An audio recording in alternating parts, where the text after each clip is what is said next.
O- Pero, Y vamos a hablar, está bueno comenzar con una comparación de lo que era antes y después. Hacé de cuenta que toque la unidad uno, vos te sentás, entonces vos decís, bueno, yo primero quiero comparar una cosa con la otra, que antes, en el código de Vélez-Sarsfield, que rigió hasta 2015, el concepto de contrato era algo parecido, ahora tenemos otra cosa. O sea, vos comenzás rompiendo, ya viste el esquema de no es comenzar por el concepto solamente, o sea, haces un camino para llegar al concepto. A ujú, diferencia, por ejemplo, del código anterior, este código tiene muchos conceptos. Belezarfil en el código anterior decía que los conceptos no son propios para los códigos y este código está lleno de conceptos. ¿Sí? ¿Por qué digo empezar a la comparación? Porque, por ejemplo, ahora vamos a tener corregido problemas que antes en el concepto se resolvía a nivel doctrinario, es decir, a nivel de interpretación de la doctrina, de lo que hacen los autores de derecho. Ahora no, el concepto es muy claro. Porque, por ujú, ejemplo, antes vos leías el concepto de contrato y el matrimonio podía ser un contrato.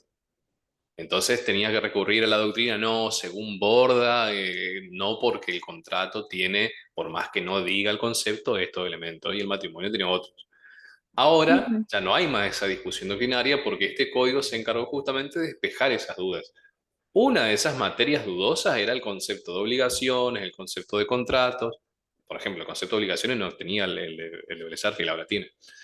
¿Cuál es la diferencia entre antes y ahora en contratos? Antes, en el antiguo artículo 1137, no estaba aclarado eso que dice al final la palabra patrimoniales, relaciones jurídicas patrimoniales, la frase. Entonces, antes el contrato era, por ejemplo, un acuerdo entre las partes donde regulan sus derechos y obligaciones. Bueno, un matrimonio podía hacer eso. Pero el Claro. matrimonio no tiene contenido patrimonial, más allá de las implicancias patrimoniales, no es el acuerdo patrimonial. Por lo tanto, hoy eso se terminó con este concepto. Es una buena entrada, una buena introducción como para hablar del concepto. ¿Sí? Entonces vamos a desmembrar, vamos a desprender el concepto. Dice, el contrato es un acto jurídico mediante el cual, ¿sí? Primero vamos a esta primera parte. Cuando dice acto jurídico, te está diciendo la naturaleza jurídica. O sea, ¿qué es el contrato? ¿Cuál es la naturaleza jurídica del contrato? Un acto jurídico. Entonces tenemos que recordar lo que viste en civil, parte general, o civil uno, que es que era un acto jurídico. ¿Sí? ¿Qué te acordás que era el acto jurídico? A ver, lo que te acuerdas. Tendría que rever conceptos. Lo que vos te acuerdes, tirame fruta, este es el momento para tirar fruta. Se llama estudiar bajo presión. No, yo la verdad que prefiero estar más segura. Bueno, ¿cuándo es tu cumpleaños? Mi cumpleaños, Sí, el 5 de junio. 5 de junio. ¿Sos Géminis? Sí. Necesitas estar más segura. Si sos unos geminianos, ¿eh? Mirá que los conozco muy bien. Bueno, Ujú. no, yo no soy eso que ve el horóscopo, pero lo que pasa es que se nota en la personalidad de la gente, Dios mío. No estoy jugando por nada, ¿eh? No hay problema. Bueno, mira, el acto jurídico es un acto que es voluntario. O sea, es un acto con discernimiento, intención, con libertad, que son los elementos de la voluntad. ¿Sí? Es un acto voluntario que además es lícito. O sea, no puede ser un acto voluntario contrario a las leyes, tiene que ser lícito. Y que tiene una finalidad, ese acto voluntario lícito. ¿Cuál es la finalidad? Crear una relación, crear, extinguir o modificar una relación jurídica con alguien. O sea, cuando vos haces un acto jurídico, vos querés encontrarte con otra u otras personas para establecer, modificar o extinguir una relación jurídica. Y por supuesto, vos lo haces de manera voluntaria y eso que haces tiene que ser lícito. ¿Sí? En Civil 1 dimos la diferencia entre hecho y acto jurídico. Son parecidos pero distintos. El hecho jurídico es aquel hecho que produce consecuencias jurídicas, igual que el acto jurídico. La diferencia es que el hecho jurídico puede ser lícito como ilícito, puede ser voluntario como involuntario. Si yo te choco el auto, por ejemplo, sin planearlo, es un hecho jurídico porque tiene consecuencias jurídicas. Vos me podés reclamar que te lo repare, pero fue involuntario y además es ilícito. En cambio, el acto jurídico sería como el hecho jurídico que es voluntario, lícito. ¿Sí? Ahí sería el acto jurídico. Entonces, es una especie de hecho. Es un acto que es voluntario, que es lícito y que tiene como fin establecer una relación jurídica entre las partes para crear, modificar o extinguir esa relación jurídica. Entonces, yo, por ejemplo, si yo te debo algo a vos y te pago, te debo dinero y te pago, ese pago en obligaciones diste que la naturaleza jurídica del pago, que era el pago, un acto jurídico. ¿Por qué? Porque es un acto voluntario lícito que tiene como finalidad, en ese caso, extinguir una relación jurídica obligacional, porque la pago. Cuando nosotros hicimos el contrato, este contrato de prestación de servicio, la cual vos requerís este servicio de la academia, mi cargo para preparar esta materia, hicimos un acto jurídico. El contrato es una especie de acto jurídico. ¿Por qué? Porque es un acto voluntario, lícito, ¿eh? Que en ese caso fue para extinguir, modificar o crear una relación jurídica. ¿Para qué fue lo que hicimos? Para crear. Para crear una relación jurídica. ¿Sí? Bueno. Por eso lo que el contrato es un acto jurídico. Ya tenemos la naturaleza jurídica que más abajo explica por qué es.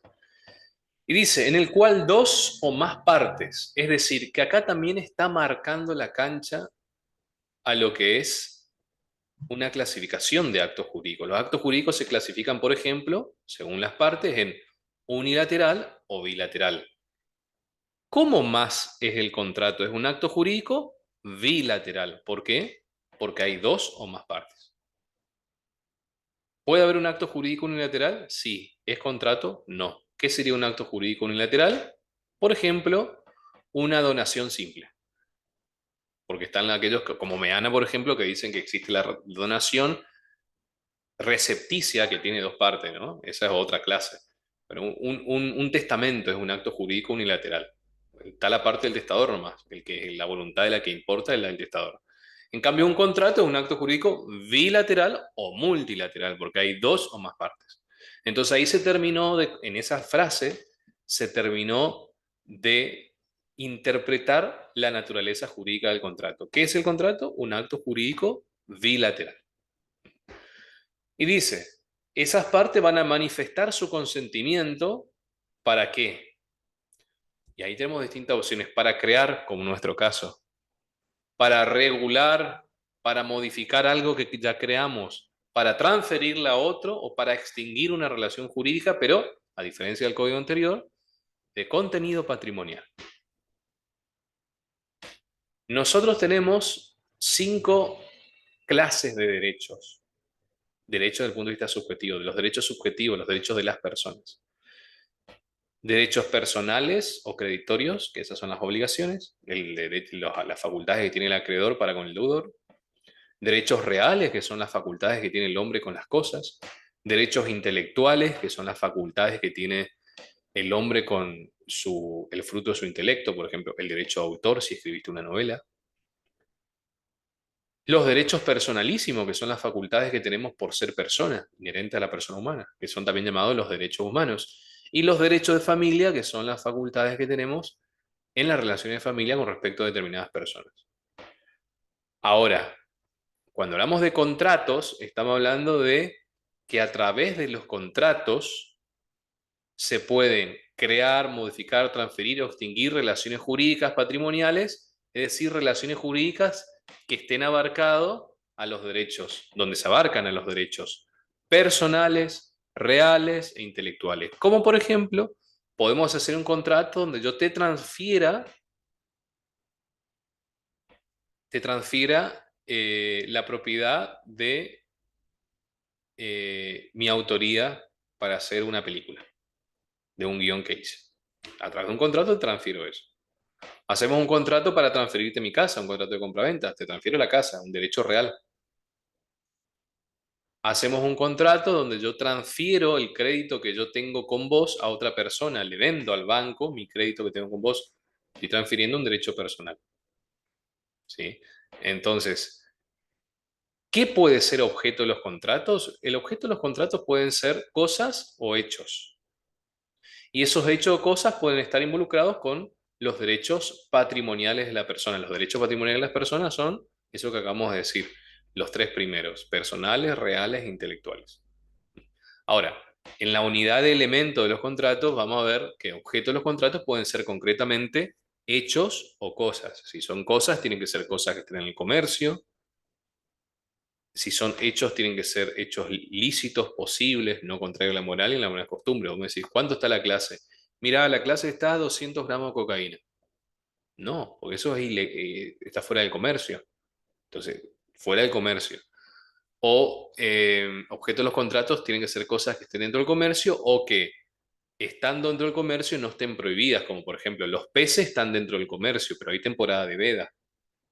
Entonces ahí no pueden ser objeto de los contratos. ¿Cuánto está la clase? Y mirá, tenés que barrer el piso con la lengua. No, porque es inmoral. Entonces eso es un hecho inmoral. ¿Cuánto está la clase? Tenés que casarte con tu primo. Borda dice que no, imponer el casarte con alguien es alterínida, perdón. Es un hecho imposible jurídicamente y además inmoral. Ahora, si yo te digo, para vos tener este beneficio, para yo venderte mi casa, primero tenés que casarte, eso está permitido. Porque te estoy diciendo con quién, ¿no? Casarte. Ahora, casarte con determinada persona, no. Entonces, amor, te voy a bajar la luna. No, pues yo estudié con Daniel y eso es un hecho imposible materialmente. Entonces, los hechos deben ser posibles, ¿sí? Materialmente como jurídicamente. Si yo digo que tenés que casarte con tu primo para yo venderte la casa, es un hecho imposible jurídicamente, pero no materialmente. Vos podés hacer una fiesta, una boda, podés traerle al cura, todo lo que vos quieras, pero jurídicamente no vale. ¿Mm? O si te digo, mira, para preparar contratos te sale la luna. No, por un hecho imposible materialmente. ¿Sí? Bueno, entonces quedó establecido cuál es la naturaleza jurídica de los contratos, es un acto jurídico bilateral, ¿sí? Y ahí está el concepto que estas son una de las cosas, pocas cosas que hay que saber de memoria. ¿Mm? Dice, en la versión clásica o tradicional de la teoría del contrato se asientan dos pilares básicos, o sea, históricamente, cuando hablamos del contrato, hablamos de que es importante dos cosas: el consentimiento, que abajo está el tema de la teoría del consentimiento, y la autonomía de la voluntad. ¿Qué es la autonomía de la voluntad? Es nuestra capacidad para decidir cosas, para elegir con quién contratar, por ejemplo. Es lo que abajo se traduce con la frase libertad de contratación. Quiero que se entienda esto. Nosotros estamos ahora actualmente en un momento histórico para nuestra materia. ¿Por qué? Porque tradicionalmente, históricamente, los contratos, regía el tema de los contratos, la autonomía de la voluntad, que significa que vos podés, tu voluntad es autónoma para elegir con quién contratar, cuándo contratar, para qué contratar, cómo contratar, ¿sí? Ahora, hay límites a la autonomía de la voluntad. ¿Cuáles son esos límites? Primero que nada, la ley. No puede contratar, no puede poner como lo que vimos recién, objeto cualquier cosa. Tiene que ser cosas que estén dentro del comercio y todo eso. O sea, la ley es el primer límite. Otro límite eran la moral y son la moral y las buenas costumbres. Esos eran los límites históricos de la autonomía de la voluntad. Posteriormente, con el reconocimiento de derechos nuevos y derechos de incidencia colectiva, se fueron poniendo más límites a esa autonomía de la voluntad. Entonces, por ejemplo, llegamos al punto donde vos querés hacer un contrato de compraventa de eh, inmueble, de campo, pero el Estado dice, no, no, porque sos extranjero no podés comprar más de tantas hectáreas.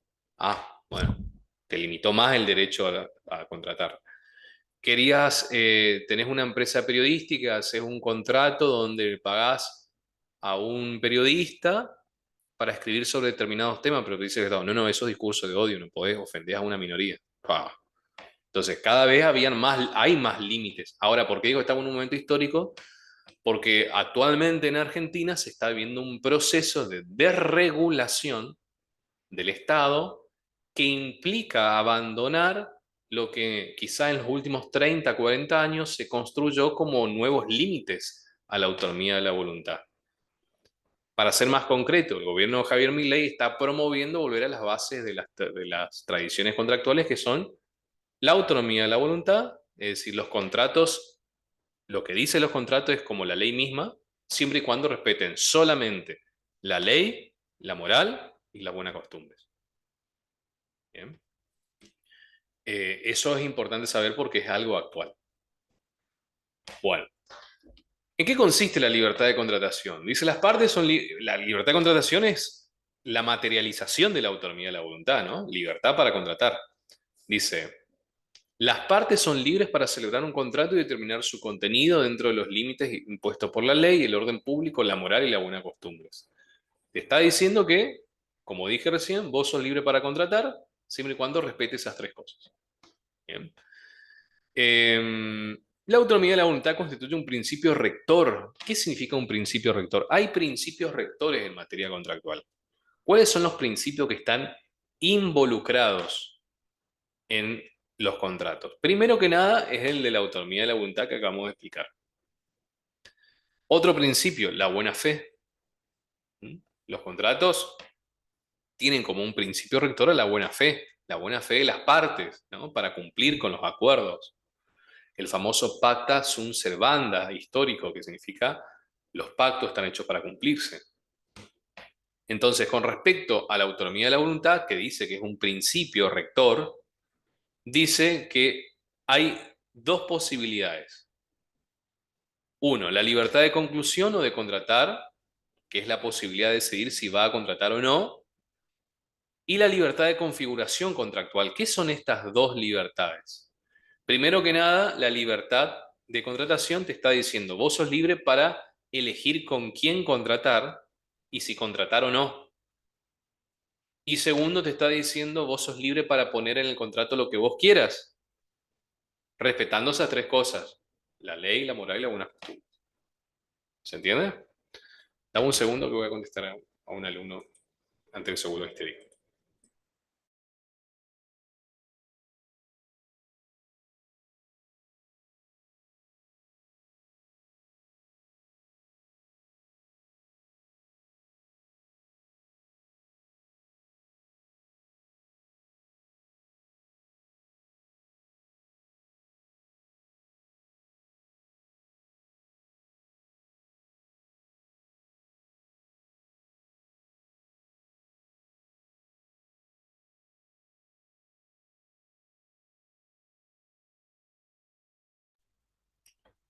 Bueno,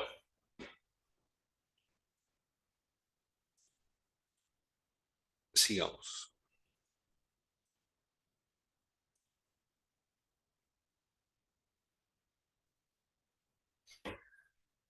Tercero, dice la libertad de modificación del contrato y cuarto, la libertad de extinción. Entonces, en conclusión, ¿en qué consiste la libertad para contratar? En decidir qué contratar. Primero que nada, en decidir si contratar o no. Nadie te puede obligar a forjar a que contrates. Si contratar o no. Dos, qué contratar, cuándo contratar, cómo contratar. Y por supuesto, extinguir el contrato. ¿Sí? Esa es la libertad para contratar. Bueno, ¿cuáles son los límites de esa libertad? Habíamos dicho la ley, la moral y la buena costumbre. Lo que se traduce, en otras palabras, en esto que distingue la doctrina en el orden público, el orden económico y el orden económico de coordinación. ¿Qué son estos? Estos son los fundamentos de por qué el Estado impone límites. ¿Por qué el Estado impone límites? Primero que nada por una cuestión de orden público. ¿Qué significa orden público? Y cuidar, digamos, que no se pasen de rosca la gente, cuidar los derechos de los demás, cuidar la seguridad jurídica, eso es cuidar el orden público. Entonces, para limitar esa libertad, el orden público, el Estado se basa en el orden público. Entonces, la doctrina dice que distingue entre el orden público económico de dirección, dice informado por criterios es formado en realidad por criterios de justicia distributiva y configurada por los objetivos que el Estado impone a los habitantes. ¿Qué significa el orden público económico? Que el Estado va a limitar esa libertad para contratar con fundamentos económicos. Por ejemplo, te va a decir, bueno, usted puede cobrar lo que quiere, pero tampoco para la usura. Ese sería un orden público económico, el fundamento económico. El orden público económico de protección tiene por objeto tutelar a una de las partes. Por ejemplo, usted puede contratar, pero no con menores de edad, no con menores de 13 años. Y con mayores de 13 y menores de 18 sí, pero con ciertas reglas. Entonces, por cuestión de protección de una de las partes. Y también el orden público de coordinación dice que acopla la autonomía privada que representa propósitos individuales con los valores colectivos. Se trata de un mínimo inderogable que adecua el contrato a valores esenciales de ordenamiento jurídico. Por ejemplo, usted puede contratar, puede comprar determinada cantidad de tierra, pero si es extranjero no puede comprar más de esto, pues tampoco vender toda la Patagonia. Entonces, el orden público se puede distinguir entre un orden público económico de dirección, un orden público económico de protección y un orden público económico de coordinación. ¿Qué es eso? El orden público, que son los fundamentos que tiene el Estado para limitar el ejercicio de tu derecho a contratar, es decir, de tu libertad de contratar. Bueno, acá están los caracteres marco que en realidad son los principios que rigen a los contratos. Cuando hablamos de caracteres del marco del contrato, estamos hablando de los principios que regulan la materia contractual. El principio de la autonomía de la voluntad, como ya vimos, en el sentido de la libertad económica. Vamos a aclarar qué significa la libertad económica. Primero que nada, esta idea de la libertad de contratación tiene una ideología detrás que es el liberalismo que nació en el siglo XVII-XVIII. Cuando se forman los estados, había un principio francés que decía laissez-faire, laissez-passer. El Estado debía dejar hacer, dejar pasar. ¿Qué significa? No debía meterse o debía meterse para lo básico nomás en el bolsillo de la gente. El Estado tenía que ocuparse de la seguridad, la salubridad, la moralidad pública, o como se dice hoy, seguridad y justicia, y en las transacciones económicas tenía que ser regulada por las personas, por los privados, que más o menos es la filosofía del gobierno hoy. Ahora, la libertad económica justamente es esa autonomía que tienen las partes para definir y hacer su destino económico en base a su libertad de contratación. Cuando el Estado se mete con vos para cuidar el orden público y otras cosas nuevas que había hasta hace poco, te está limitando tu libertad. Entonces, qué sé yo, ¿querés poner un restaurante? Un café. Perfecto. Obviamente, por una cuestión de orden público, de dirección, de protección o de coordinación, te va a decir que pongas azulejos hasta 1,5 metros en la cocina. Es entendible, es razonable. ¿Y para cuánto vas a la cafetería? No, es una sala nomás. Bueno, tenés que tener 3 baños. ¿Por qué? Un baño para hombres, otro baño para mujer y otro baño para personas no binarias. No, pero para eso ya es abusivo. Me está haciendo la vida imposible, no puedo construir dos o un baño más. Eso ya es irracional. Y entonces, el Estado se mete con vos para cuidar el orden público, pero racionalmente. Donde se pasa de rosca ya es una desvirtuación de esa libertad económica. Che, quiero venderle al exterior lo que ofrezco. Quiero las clases que nosotros damos de habla hispana en otro de nuestro país. Ajá, a mí me tienen que pagar euros y tienen que pasar por muchas cosas para que yo pueda cobrarlo. Ahí se está metiendo con mi bolsillo, para cuidar el orden público económico de dirección, o sea, para ver los impuestos. ¿Querés comprar dólares para pagar a productos importados para fabricar lo que vos fabricás? No podés.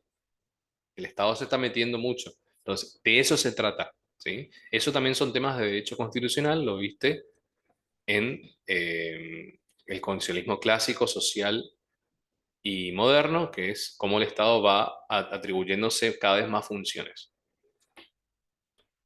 Bueno, naturaleza jurídica, acá está lo que hablamos antes, es un acto jurídico bilateral de contenido patrimonial, eso hay que agregarle, a diferencia de lo que habíamos visto antes, en esta ley está escrito de contenido patrimonial.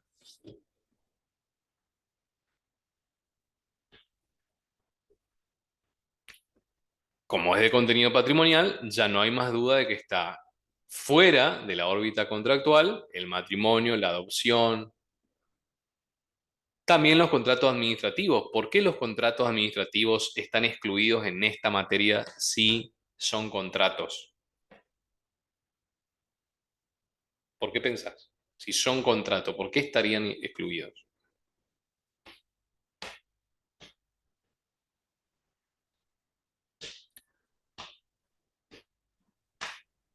Me tomaste en frío. Porque son administrativos. Estamos en el campo del derecho público. El derecho administrativo es una rama del derecho público. En cambio, contratos, nuestra materia contractual, estamos hablando de derecho privado. ¿Sí? claro. Entonces, obviamente hay contrato entre la municipalidad y el empleado municipal, hay un contrato, pero es un contrato administrativo. Se rige por otras normas, no por estas normas del Código Civil y Comercial. Por eso, ¿sí? Por eso eran excluidos. Es otra materia de la Facultad de Derecho Administrativo. Todavía no la tuve, así que Pero estoy lo va a perdida. tener. Supongo que sí, pero todavía no la tuve. Claro, no, no, más adelante lo va a tener. Derecho Administrativo. En la UNE tiene Administrativo uno, la parte general, y Administrativo 2, que es el procedimiento administrativo. Bueno, las Creo que tengo en quinto, la verdad no estoy segura. Ahora en cuarto tengo familia. Tercero los contratos, en segundo obligaciones y primero derecho civil general, digamos, parte general. ¿Y en qué año ingresaste vos? Yo ingresé No te escuché justo, se escuchó otra cosa. ¿En qué año? en el 2020 ingresé. Ok, lindo año para empezar la facultad. Igual era a distancia, así que no, te perdiste mucho, digamos. Sí, no. Va, bueno, no sé si los chicos te habrán comentado que la educación a distancia en un caus es todo un tema. Yo la verdad que no sé si hubiese preferido, la verdad, irme a estudiar a la UNE, porque yo a distancia me costó muchísimo ir sacando las materias. Fíjate, este año tendría que estar recibiéndome, pero me atrasé muchísimo. Derecho constitucional, por ejemplo, fue uno que me atrasó mucho.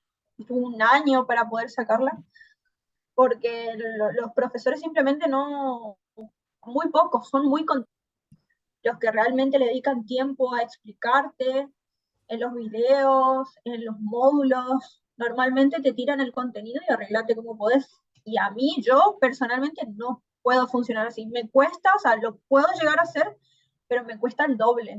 Es por Claro, eso que justo ahora con contratos dije, no, que no, no puedo. muy, encima constitucional, constitucional le cuesta mucho. Hay tuve muchos alumnos constitucionales de tu carrera. Se va, Constitucional se es difícil. va, se va a cortar porque estoy en mi usuario personal, pero tenemos un break de 9 minutos y puedo mandar otro link, ¿sabes? Y seguimos los últimos 15.